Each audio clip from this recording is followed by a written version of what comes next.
So, Kerala PSC upcoming exams in the competitive exams in the basic classes and ongoing classes ആണ് അപ്പോൾ നമുക്ക് മെഷർമെൻറ്റ്സിൻ്റെ class ആണ് ongoing വന്നുകൊണ്ടിരിക്കുന്നത്. So അതിൽ ഏറ്റവും ഇമ്പോർട്ടൻ്റ് ആയിട്ടുള്ളൊരു ടോപ്പിക്കാണ് എ സി ബ്രിഡ്ജസ്. വളരെ ഇമ്പോർട്ടൻ്റ് ആണ്. സോ എ സി ബ്രിഡ്ജസിൽ എപ്പോഴും എല്ലാ എക്സാമിനും എ സി ബ്രിഡ്ജസിനെ ബേസ് ചെയ്തിട്ട് ഒരു ക്വസ്റ്റ്യൻ കമ്പൽസറി ആയിട്ട് ചോദിച്ചു കാണാറുണ്ട്. സോ നമുക്ക് എ സി ബ്രിഡ്ജസിനെ പറ്റി പറയുകയാണെങ്കിൽ ഫസ്റ്റിൽ നമുക്ക് നോക്കാനുള്ളതെന്ന് പറഞ്ഞാൽ എ സി ബ്രിഡ്ജസ്. അത് സാധാരണഗതിയിൽ ക്വസ്റ്റ്യൻ ചോദിക്കുന്നത് പറഞ്ഞാൽ which of the following bridges is used for the measurement of inductance, അല്ലെങ്കിൽ which of the following used for the measurement of capacitance, അല്ലെങ്കിൽ for example Hay's bridge is used for measurement of option A inductance, capacitance, frequency, mutual inductance ഒക്കെ പറഞ്ഞ് questions ഉണ്ടാവും. So ഇത് വളരെ important ആയിട്ടുള്ളൊരു ടോപ്പിക്കാണ്. So ഇതിൽ വളരെ ഷുവർ ക്വസ്റ്റ്യൻസ് നമുക്ക് പ്രതീക്ഷിക്കാൻ പറ്റുന്ന ഒരു ടോപ്പിക്കാണിത്. സോ അപ്പോൾ നമ്മൾ നോക്കിക്കഴിഞ്ഞാൽ എ സി ബ്രിഡ്ജസ് നമ്മൾ നോക്കിക്കഴിഞ്ഞാൽ ഫസ്റ്റ് ആണ് ഇൻഡക്ടൻസ് ബ്രിഡ്ജ് ആണ്. സോ ഇൻഡക്ടൻസ് ബ്രിഡ്ജ് നമുക്കുണ്ട്. അതിൽ inductance bridge Maxwell. Inductance means നമ്മൾ മനസ്സിലാക്കേണ്ട കാര്യം ഇത് സെൽഫ് ഇൻഡക്ടൻസ് ആണ്. This inductance is self inductance. Self inductance. Therefore,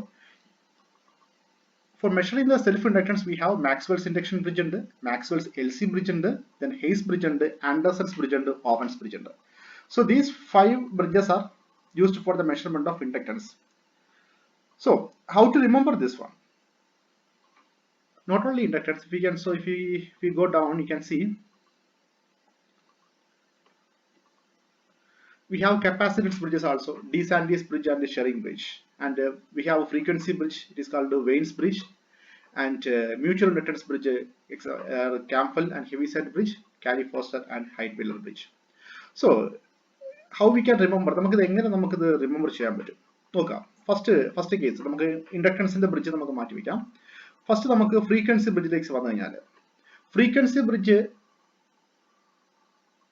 ഏതാണ് തന്നിരിക്കുന്ന കാറ്റഗറി അല്ലെങ്കിൽ തന്നിരിക്കുന്ന ഗ്രൂപ്പിൽ ഏതാണ് ഫ്രീക്വൻസി ബ്രിഡ്ജ് ചോദിച്ചു കഴിഞ്ഞാൽ നമുക്ക് മനസ്സിലാക്കാൻ വേണ്ടിയിട്ടൊരു കൺസെപ്റ്റ് വൈസ് അല്ല, മനസ്സിലാക്കാൻ വേണ്ടിയിട്ട് ഒരു കാര്യം നമുക്ക് നോക്കാൻ പറ്റും. കാര്യം നോക്കിയേ, ഇപ്പോൾ ഫ്രീക്വൻസി ബ്രിഡ്ജ് സ്റ്റാർട്ട് ചെയ്യുന്ന W വെച്ചിട്ടാണ്. W means omega. ഒമേഗ നമുക്ക് ഓർത്ത് വയ്ക്കാൻ പറ്റും. Therefore omega represents frequency. So നമുക്ക് ആ ഒരു പോയിന്റ് വെച്ചിട്ട് വേണമെങ്കിൽ നമുക്ക് ഫ്രീക്വൻസി ബ്രിഡ്ജിന് നമുക്ക് ഓർത്ത് വയ്ക്കാൻ പറ്റും. ബിക്കോസ് എന്തായിരിക്കും, ബിക്കോസ് omega represents frequency. അപ്പം ആ ഒരു പോയിന്റ് ബേസ് ചെയ്തിട്ട് വേണമെങ്കിൽ നമുക്ക് ഓർത്ത് വയ്ക്കാൻ പറ്റും. Omega represents frequency. അങ്ങനെ ആകുമ്പോഴത്തേക്ക് എന്താ, വെയിൻസ് W വെച്ച് സ്റ്റാർട്ട് ചെയ്യുന്ന bridge it is used for the measurement of frequency എന്ന് ഓർത്ത് വയ്ക്കാം. Then what about the capacitance bridges? Capacitance bridges, mainly in capacitance we are measuring the dissipation factor. അപ്പോൾ dissipation factor means അത് നമ്മൾ പഠിക്കും, നമ്മൾ അടുത്ത സെക്ഷനിൽ നമ്മൾ പഠിക്കും. Dissipation factor means it measures the quality of a capacitor. ഒരു കപ്പാസിറ്ററിന്റെ ക്വാളിറ്റി മെഷർ ചെയ്യുന്ന ഒരു ഘടകമാണ് ഡിസിപ്പേഷൻ ഫാക്ടർ എന്ന് പറയുന്നത്. സോ അങ്ങനെ ഓർത്ത് ചോദിക്കാൻ പറ്റും ഡിയും എസും, ഡിസിപ്പേഷന്റെ ഡിയും എസും. അങ്ങനെ നോക്കുമ്പോഴത്തേക്ക് capacitance bridge means de Sauty bridge and Schering bridge. So frequency bridge നമ്മൾ നോക്കിയതായിരിക്കും starting with the letter W resembles omega. Therefore frequency bridge, Wayne's bridge is called frequency is used for the measurement of frequency, അല്ലെങ്കിൽ Wayne's bridge frequency bridge എന്ന് നമുക്ക് പറയാൻ പറ്റും. In capacitance bridge, De Santis bridge and Schering bridge. So in De Santis bridge, mainly the capacitance bridges are used for the measurement of dissipating factor of a capacitor. That means the dissipating factor means it measures the quality of the capacitor. DS means dissipating factor. Therefore De Santis and Schering bridge are used for the measurement of capacitance. So these are the important points. So അതിനകത്ത് നമുക്ക് പറയാൻ പറ്റുന്ന ഒരു point ഉണ്ട്. That means in capacitance bridge which measures the what is that dissipation factor,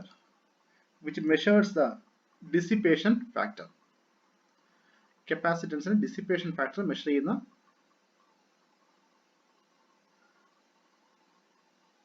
dissipation factor.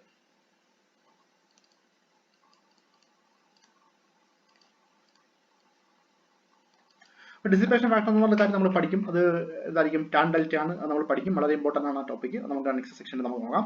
So De Santis bridge and Schering bridge. Then Then what about the mutual inductance bridge? Mutual inductance bridge means Campbell's bridge and Heaviside bridge, Cary-Forster and Heidweiler bridge. See, Campbell's bridge and Heaviside bridge means Campbell's bridge and Heaviside bridge means because Campbell's and Heaviside bridge together measures the mutual inductance. That means combinations ഉണ്ടെങ്കിൽ നമുക്ക് എന്തെന്ന് പറയാൻ പറ്റും? By seeing the combination of bridges, we can say it is used for the measurement of mutual inductance. So, ബാക്കിയുള്ള for example, Cary-Forster and Heidweiler. ചില സമയത്ത് എക്സാമിന് ചോദിച്ചു കണ്ടിട്ടുണ്ട് Cary-Forster bridge is used for the measurement of. So അത് നമ്മൾ ഓർത്ത് വയ്ക്കുക. ഒരു രീതിയിൽ ഓർത്ത് വയ്ക്കാൻ പറ്റുന്നത് എന്തായിരിക്കും? Cary-Forster and Heidweiler. That means a combination of two bridges is used for the measurement of mutual inductance പറയാൻ പറ്റും.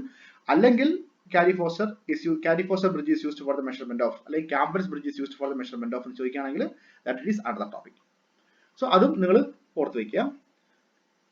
ബാക്കിയുള്ള ബ്രിഡ്ജസ് ഏതൊക്കെയാണ്? നമ്മൾ പറഞ്ഞതായിരിക്കും Maxwell's inductance bridge, Maxwell's LC bridge, Hay's bridge, Anderson's bridge and Owen's bridge. ഈ ബാക്കിയുള്ള bridges എല്ലാം എന്തായിരിക്കും?